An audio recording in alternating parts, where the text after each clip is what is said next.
Hey, where are you right now? I've been sleeping at home. There's no sign of my husband at our home where I am now. He's lying to me. Let's go back to when I was pregnant with our first child. My name is Ashley. I was finally expecting our first child in our second year of marriage. Just 1 month to go until my due date. I'm 9 months pregnant. While I'm excited about the birth, I can easily imagine the confusion of going through childbirth and child rearing for the first time. I had planned to go back to my parents' house this weekend to have them help me out for a while. I mentioned the idea of going back home to my husband during the stable period of my pregnancy, but I thought he had probably forgotten, so I brought it up again today. While I was relaxing and watching TV, my husband casually mentioned, "Heading back to your parents? Oh yeah, you mentioned that. If you're going, just go. I can handle things here just fine without you." I was shocked by his dismissive tone, but I didn't want to argue, so I decided not to argue back. Well, I'll be going back this weekend. Our baby is due next month, and I plan to stay there for a month or two after giving birth. So I'll probably be back in about 3 months. Please make sure the baby's room is clean and ready. Okay. I would have done it anyway. Oh, and I can't see you off this weekend because I have to work. Oh, all right. I had hoped he would at least come with me to the station, but that hope faded fast. I knew he was always busy with work, even on weekends. But I wish he would think about how hard it will be for me, heavily pregnant and with lots of luggage, to manage on the train. I understand he's busy, but I do feel lonely sometimes. I don't want our soon-to-be-born baby to feel lonely either. Plus, I'm worried about whether we can raise our child together like this. When did he become so distant? With these mixed feelings, I started packing. Since I still had time before going to my parents' house, I decided to send most of my luggage through a delivery service. I had already cleaned the house from top to bottom when I started my maternity leave early. They say pregnant women have a nesting instinct. I had set up a crib and prepared a space for the baby, excited to start our new life as a family of 3. When I returned after 2.5 months, I found that my husband was being really messy despite my efforts to clean up before leaving. Maybe I cleaned too early, but still he seemed to have forgotten how to live in a tidy home. He'd leave half-empty drink bottles lying around and ignore the cardboard boxes from his online shopping. I realized that I'd never seen him cook or clean since we got married. Even though I kept trying to tidy up, things only got messier, and I started worrying about the state of the house while I was away. But with the baby coming soon, I had to focus on preparing for childbirth. The weekend came quickly, and I went to my parents' home. Meanwhile, my husband didn't even see me off to work. While I relaxed at my parents' place, I stayed in touch with him through emails every day and called him about every 3 days. But gradually, he started ignoring my calls more often. When I managed to get through to him, I noticed he'd been avoiding my calls lately. I asked, "You've been hard to reach lately, are you busy?" But his answers were vague, like sort of or not really. Then I asked him nervously, "You're not cheating on me, are you?" I've heard some men do that when their wives are pregnant. He sounded annoyed and denied it, saying, "No, why would I do that?" It's frustrating to be accused. Feeling uneasy, I quickly apologized. Having these worries while carrying our precious baby wasn't good for my mental health. I needed to trust my husband, I decided. A few weeks later, I started having labor pains. As I prepared to go to the hospital, I called my husband. I felt embarrassed to show how much pain I was in, but I really wanted him there when our baby was born. I thought surely he'd be touched by the birth of our child. I'm in labor. It usually takes about half a day for the first baby to arrive, so if you leave now, you should make it in time. I really want you here when the baby is born. You can even cut the umbilical cord. When I asked him to come, my husband sighed in annoyance. "What? You want me to come by train right now?" "Sorry, I'm tired too, I can't. I have work tomorrow." I was shocked.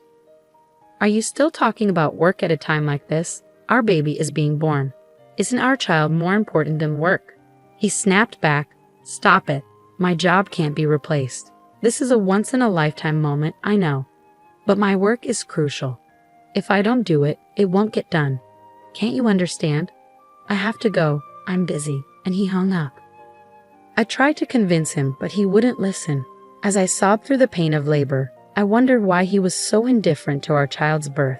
From the moment I found out I was pregnant, my child became my priority. But as a father, he seemed so distant. So I faced childbirth alone. The pain lasted a whole day, and the next day, a beautiful baby boy was born. The baby was so tiny, adorable, and dearly loved. After leaving the hospital, my parents doted on him, teaching me all sorts of things about taking care of him. Within a month, I had gotten pretty good at giving him baths. My parents worried about me though. "Are you sure you're okay with your husband? We can't help but worry about you when we leave." But not wanting to trouble them, I reassured them, saying, "I think I'll manage somehow. My health is improving faster than I thought. I might go back home next week," I told them. "Really? Don't overdo it. Let us know if anything happens," they replied. People often say that recovering from childbirth is like recovering from a car accident, but thanks to hormones, I was in good spirits and my body was healing well. I was also getting the hang of taking care of the baby, so I decided to go back home a bit earlier than planned. While I stayed with my parents, my husband hardly reached out, and even when I sent him photos and videos of our son, he didn't seem interested. I figured maybe the feeling of being a parent really kicks in when you're actively involved in raising the baby, and perhaps he wouldn't feel like a father until he spent time with our son. That's what I hoped, at least. It kept me going. I decided to surprise my husband by having my parents drop me off at home. I didn't tell him I was coming, but he should have been home since it was his day off. I wondered how he'd react when he saw our baby for the first time. Would our baby like our home? After a few hours' drive, we got home. I held our son while my parents brought in our luggage, and I unlocked the door. But when we walked in, the house was dark and silent. "We're back a bit earlier than expected, but we're home now." "Huh, no one's here. What's that smell?" As we stepped into the living room, a terrible odor hit us. When we turned on the light, we couldn't believe what we saw.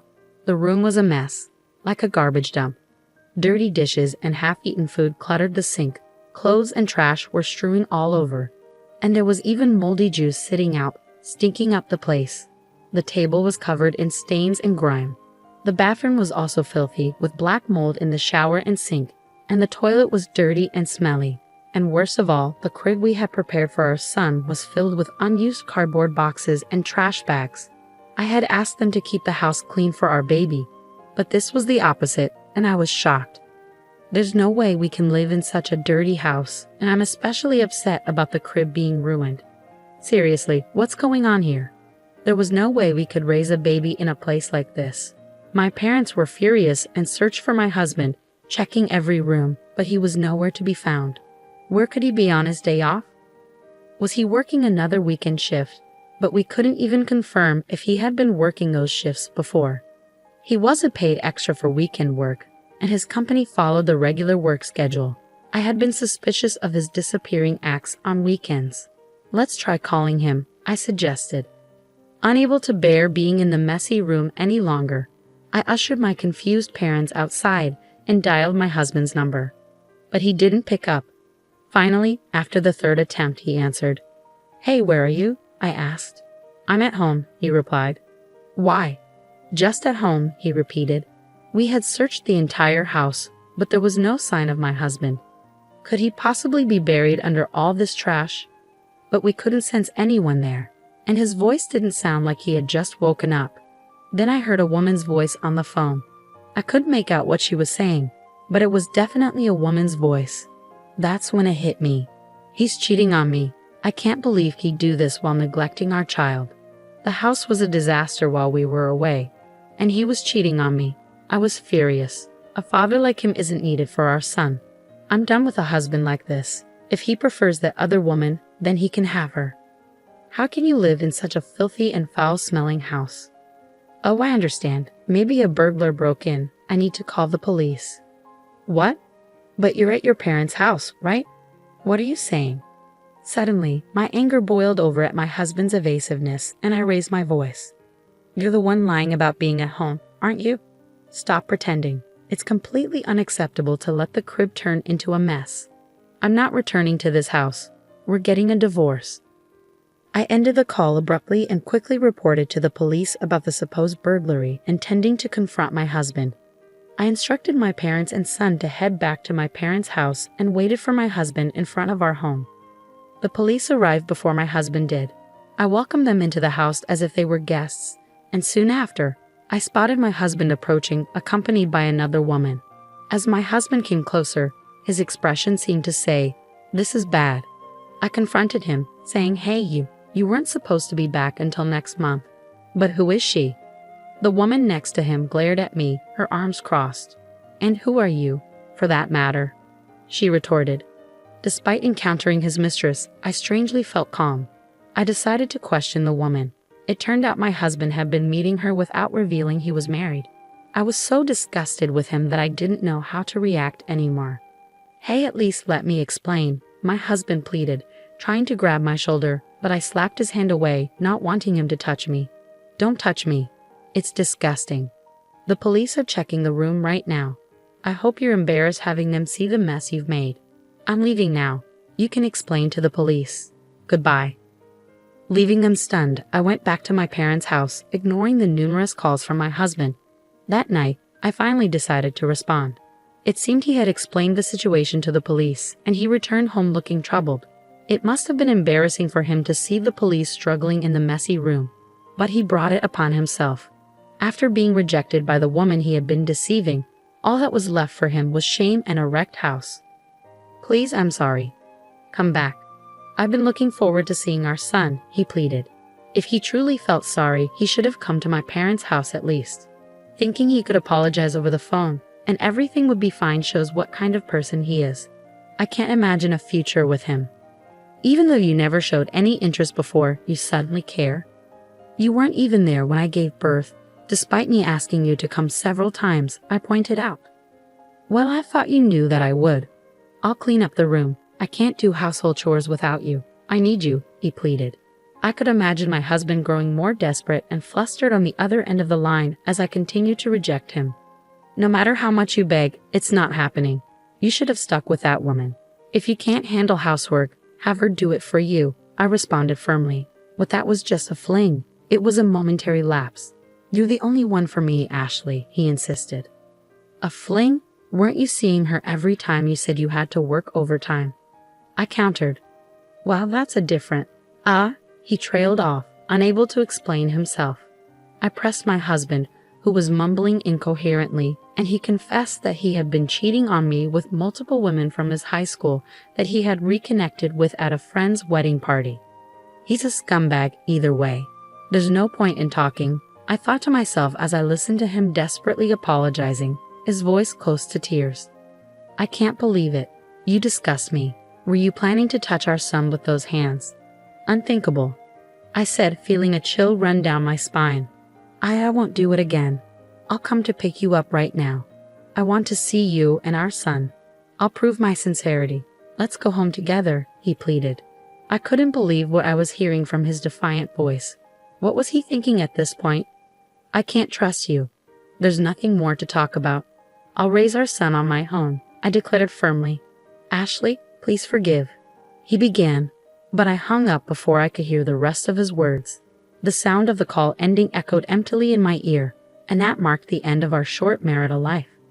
Half a year has passed since then, and I've decided to start working, relying on my parents for support.